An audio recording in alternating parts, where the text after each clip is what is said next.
So it's given a circuit is defined by this differential equation, di over dt plus 3i is equal to 2ut.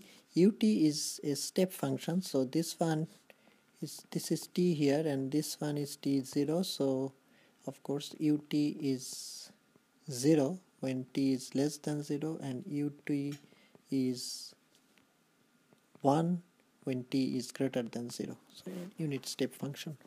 Now this one, when we look at this circuit, if we divide the whole this equation, if we divide both sides by 2 just to get rid of the coefficient 2 in front of the excitation, we will get something, we will get this one ut. So our excitation is ut, which has now a coefficient of 1, and this one is becoming 0.5 di dt, and this is getting plus 1.5 I and ut. So if we write the analogical equation here, we can say this one plus Ri is equal to ut. So L is 0.5 ohms Henry and R is 1.5 ohms. This is what we can see from there. So our equation is our circuit is becoming like this: R here and L here, ut here. Now our current, it's given that I is 0. In the beginning current is 0 at t is equal to 0. So our current will consist of two components, I transient and I steady state. So the steady state current will be, because of this unit function, and the inductance will be short circuited finally. So steady state current will be 1 over 1.5, which is the resistance. So 1 over 1.5, we can get that. So basically this one is U, whatever the value of U is, divided by R, because L will become short circuit, the inductance.